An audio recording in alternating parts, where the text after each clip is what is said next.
So you mean to tell me you just spent $200, $300, $400 on these damn shoes, right? You doing everything to keep them clean and right? By cleaning the uppers, stuffing them with paper, putting them in boxes, throwing them in dark rooms, you know, so on and so on, right? But if you flip them joints over right now, tell me what you see. If your outsoles are bald on the edges, that's kind of a joke. If your midsoles are already collapsing, you don't have a shoe problem. You, my friend, have a body problem. Chill out. Specifically, a gait and a stance problem. Nobody talks about this. They talk about how to rock them, how to wear them, how to lace them, how to clean them, but nobody talks about your walk is silently destroying every pair of shoes that you own. That stops today. I'm your boy Money Matt, here from the set where we go deeper than the drop. Today we're gonna break down sneaker biomechanics, stance correction, and how to make your rotation last twice as longer. You already know it. I ain't gonna waste your time. Let's get into it.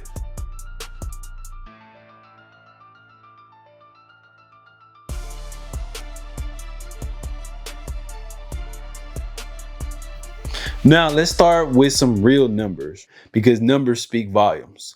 The average person takes about 8 to 10,000 steps a day. Average. That's roughly 3 to 4 million steps per year. Every single one of those steps puts force through the sole of your shoes, and your foot is landing wrong every step. That force isn't distributing evenly. It's hammering the same spot over and over again until the foam compresses, the rubber wears through, and your $300 investment looks like something that you just picked up from the clearance bin. Shoe companies know this. That's why high-end running shoes have medial post support. That's why basketball shoes have reinforced lateral edges. They're engineering around the most common gait problems, but they can only do so much if you're working against them. So let's talk about what actually happens under your foot. Now, there are 3 main gait patterns that I see wrecking rotations, and I guarantee you fall into one of these. Number 1 is the duck walk. This is where your toes point outward, like 10 and 2 on the clock. A lot of people don't even notice this because it's been their natural stance since childhood. But here's what it does to your shoes. All the weight is rolling across the outer heel with every step. That's why the back corner of your outsole wears out first. If you look down at those little star logos on your heels of your Jordan 1s, you can see one side is almost gone and the other side is still crisp. That's the duck walk showing up in your rotation. It also stresses the lateral side of your midsole, which means that foam is breaking down unevenly.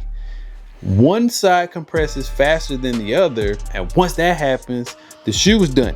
It's gone. You can't come back from an asymmetrical midsole compression. You just can't do it. That's not a cleaning problem. That's physics, my friend.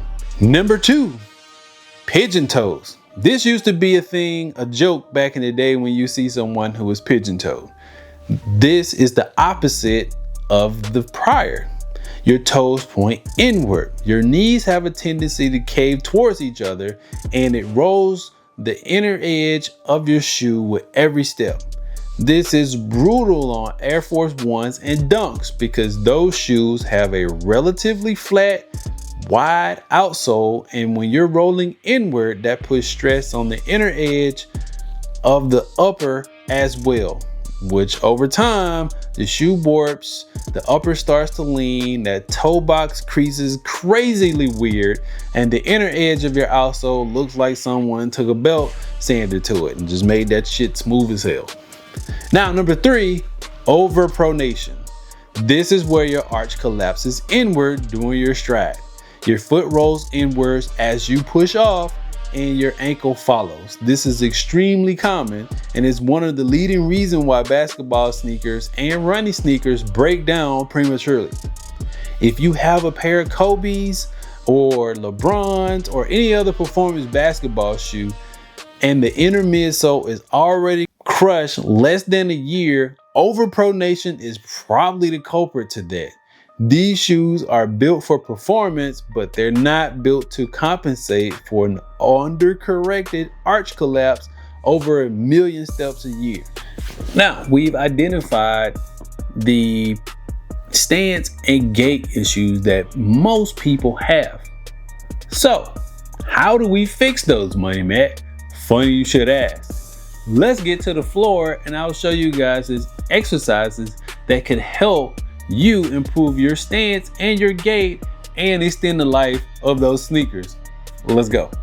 The duck walk almost always comes from a tight flexors and underactivated glutes. So how to fix that is we do glute bridges. So now we want to lay down flat. Make sure this is lined up straight and you want to activate those glutes and push through your heels. That's the only correct way to do glute bridges, to activate those glutes. And if you do that, pushing through your heels and all the way up with your palms facing upwards, that's a good way to do those glute bridges.